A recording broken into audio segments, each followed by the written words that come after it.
Hi everyone, welcome back to my channel, Live Abroad with ADHD. I'm Tamarind, and today I'm going to talk a little bit about my diagnosis and how I realized and found out that I have ADHD. I thought of this because I do want to take you through my journey. Maybe some of you have had similar experiences, and I'm really wanting to learn as well from the community what they've experienced, some of the things that they've learned.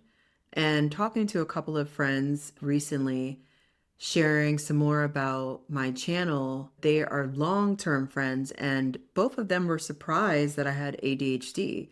They had no idea. They don't remember me mentioning it. And so I thought I'd go back and talk a little bit about why that may be, how I came upon knowing that I was diagnosed with ADHD, and what then transpired the following years. So I actually was diagnosed when I was in undergrad. I went completely through elementary, middle, and high school with no diagnosis, no testing at all. I don't even think my schools offered testing for this. Think back, this is the late 90s, and I just don't think that the assessments and ADHD was truly that widespread at that point. We still didn't know that much about it. And truth be told, most of the testing and the data and the research had been done on a very specific group: white boys, elementary school aged, people that had been designated as hyperactive students. And so much of the results and the furthering of research and information was based off of the initial studies from those groups. So that really was widespread. There was this stigma attached to ADD and ADHD boys. They're hyperactive. They're these kids that are running around the class when all the other students are working. And I believe when I heard about it and as I grew, that's really all I knew about it too. And then at some point in high school, I started to realize that something was a little off, and some of my teachers began to speak with me and my mom because certain things weren't adding up. I would do excellent on oral exams or being able to do activities and lead and write essays, et cetera, but I struggled in some other areas that I should have just flew through, to be honest. And they could never figure out why that would be. And so instead of me and my family just saying, okay, let's explore this a little more widely, we have to give ourselves grace because it was at a time when we still didn't know that this could be more widespread. And especially for women of color, I think it just was not something at the time that we were getting information about and was being shared with us with regard to our experiences. So what I tended to do was just double down, work harder, study harder, read more, and I would just do that for hours and hours and try to figure out the best way to pass highly, to get the best grades. And there were just some things that would never quite mesh with each other. But somehow I still got into some good universities, and I ended up deciding on undergraduate school, and I went into the school guns blazing. I was so excited. I was ready to start my new venture. I was ready to be in adulthood, just like so many people are when they start university studies. And at some point, very much early on in year one, I noticed a greater discrepancy with some of the things that we were noticing in high school, but couldn't quite put our finger on what it was and what was going on. And by the time I got to year two, I started speaking with some of the professors and the counselors and the department with the dean of students and sharing a little bit of some of the things that I was struggling with. And I really couldn't put a finger on why I struggled with this, but I was okay with that. Why I had a hard time with this area, but I could knock it out of the ballpark in another area. And a couple of those people said, Have you heard of ADD and ADHD? And so, of course, my response is, are you talking about the thing that kids have when they're like in third grade and they're running around the class? So I very much believed and thought the same thing too. And I remember thinking that I may be dyslexic or have some type of learning disability. I had other members of my family that had learning disabilities and have them, and I was aware of some of the struggles they had. And so when I started to add up some of the issues I had, I assumed that maybe that's what it is. So when people presented me with ADHD as an option, I immediately dismissed it, thinking, oh, you must be incorrect. I think this is actually a learning disability. Have you thought that I could potentially be dyslexic? And I remember one person in particular saying, you know what, that's possible too. But I do think that you should be tested for ADHD, and here's where you can go in the university to do that. So I thought, okay, great. Why don't I go get tested, see what this ADHD thing is about and how that would actually affect me in these areas, which I just didn't see the connection. And then maybe while I'm there, they can help determine whether or not I have dyslexia or something to that effect. So I went, and they could only do use only minor sort of assessments to offer an unofficial diagnosis, but they very swiftly told me, as well as my parents, that you actually have to pay for a professional, official clinic to do like a full battery of assessments and tests, and they will, through the doctor, make an official diagnosis. And because I was away from school and not near my parents, and I was unsure of where I should go, and I just didn't know where to start. And I think that's what happens with a lot of people in this journey. I'm really lucky that I did have one or two people say, have you considered this? And I think many of us do at some point, but some people don't. And so I'm very blessed that I actually had that option. But there was so much I didn't know. The school couldn't provide any type of list of recommendations of doctors to see. At the time, all they could do was say, here's the type of doctor that you should go see who can test you for this. So obviously, I've never seen this particular type of specialist, and I'm away from home, and my family wants me to come home, but I have finals. And so it took a little longer before I was actually able to get home to my parents, and also for them to actually find the appropriate specialist and get time with them so they could do this assessment. By the time we were able to do all of this and actually get a diagnosis that I brought back to my school to show them, to be able to get some of the accommodations that they said they could provide, they told me it was too late.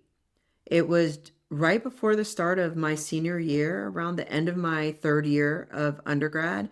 And they told me point blank that it's too late to apply for any accommodations for ADHD or any other disability similar to this one at our university in order to get accommodations. We need this paperwork. There's a long queue. We need time to review and verify it and then determine which accommodations that you should get. So I was so devastated because I'd been hearing from the doctors and other people that in order for me to really finish off my undergraduate degree, I needed some testing accommodations. The old school, you get extra minutes or maybe are able to take your test in a separate room. Those are some of the earlier accommodations that they had. And I was interested to learn more. And yeah, unfortunately, it was too late. And so I think a lot has come a long way. Universities and academia is farther along, way farther along than they were in the 2000s when I was in undergrad. I'm really pleased with some of the developments that I've seen with friends of mine and others. And now I look back and just think there's so much that I didn't know. Back to education, I went to grad school knowing that I had this, and I came prepared with my documentation and everything I needed before I started school to ensure that the school could offer me accommodations. One thing that I think is really an interesting decision now in hindsight, I decided to go to graduate school in London. And going to graduate school in London was one of the best times in my life, but also one of the most difficult. I live abroad with ADHD, and I'm meeting with families and parents and friends and new people who are interested in living overseas or living out of their country of origin and are neurodivergent, maybe have ADHD, possibly on the spectrum. I love to talk to them about my experiences when I just decided I'm going to go to another country and start my grad school degree all in one. And I love hearing some of the responses. And I know quite a few people who have done this. And I honestly have to tell you, you can see the extreme divide between people who are neurotypical and people who are neurodivergent and how they were able to experience, when I say they, neurotypical people, were able to experience moving to another country and starting school and just having this really fantastic experience and excelling in school equally. And a lot of their habits that they were using in undergrad were working for them. All the things that they did in the US, they amended a little bit for the most part. It worked for them in London. And they really seemed to thrive. Every single day of my first semester, I couldn't understand why all of these other people around me seemed to thrive so well, but I was struggling. No one at the time told me anything about the connection of not only ADHD and moving to another country or living abroad, but also just generally ADHD and how that affects you personally, how that affects how you handle money and budget, how that affects your relationships with people. You're trying to make new friends, and maybe these friends that you've made, they're not necessarily ones that you would normally mesh with, but you're excited to be able to just grow a network because you don't know people. And if that relationship doesn't work out, as some of them didn't for me when I was in grad school, I really spiraled. Rejection is such a big thing for people with ADHD. And I wish I had really known way more about that then. I could have helped with my emotional dysregulation. I could have worked on regulating that a little bit more. I could have been more well prepared with budgets and other things, thinking through my management of money. And my time could have been much happier. Now, don't get me wrong. I really enjoyed London grad school and the experience, but I could have done so much better in life, my benchmarks, my accomplishments, and just the overall experience that I had there, had I known so many of the traits and things that ADHD affects in anyone who has it. So that is one of the reasons why I am so passionate about Live Abroad with ADHD. Honestly, this is years in the making. From the moment I stepped foot on that plane to go to London, I didn't know it at the time, but I was building this business. I was learning through experience, lessons learned, hard issues that I had to deal with, things that surprised me, things that also I never would have thought would have been useful or helpful for me. They actually were. But as time went on, I decided in order to make this experience and future living abroad adventures easier for me, I have to document, I have to write lists, I have to come up with budgets. And one list and one budget and one to-do list ended up becoming a huge binder, several workbooks of Excel spreadsheets. And I realize after time that I have gotten such great information from friends, other colleagues, academics along the way who know more about ADHD, experts, clinicians, people who are well versed in their craft and in ADHD that have helped guide me and help me put two and two together. I am not a clinician. I am not a psychiatrist, a psychologist. I am not a mental health practitioner. I am none of the above. I am certainly not an academic or have expertise in this particular field. What I do have is over 20 years of living in multiple different countries, visiting dozens and dozens of others, and having too many experiences to count that made me realize it's important to prepare and fully plan for traveling and living overseas. I myself wanted to have eat, pray, love moments and have my moments in India and Italy like beautiful Julia Roberts, right? But that's just not the way that it lands for people who are neurodivergent all the time. And I learned these things the hard way.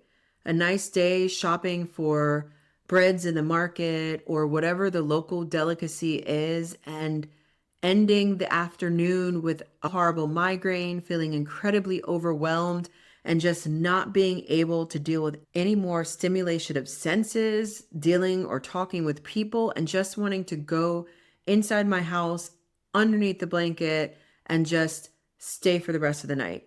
While my friends who had the same experience that morning, same type of market, same type of period of time, they who are neurotypical, they come home and they're ready to find out if I want to go meet them for dinner and if I want to have wine with them for the next few hours as we hop to different wine bars. And the answer was sometimes no. When I realized I had a voice and I needed to start protecting myself, something I knew I couldn't handle. And then sometimes I said yes, just out of fear of not being with people and not building friendships and maybe being alone. So I would force myself to do these things that I couldn't do because I was already overstimulated or had severe sensory overload. And I place myself in situations and positions that I just should never have been. And now that I'm older and in hindsight and know so much more about what having ADHD means for me, and having spoken to so many friends and people who have moved overseas over the years, and us just discussing some of the best things that have worked for us, I now know so much more, and I'm excited to create this community, to have a forum where we can share, we can express ourselves, and we can talk about our experiences, and we can talk about what we want this to be going forward. We get to decide what this looks like. So I hope you come along and join me. Please subscribe to my channel. I hope you watch the next episode here, and I look forward to seeing you next time.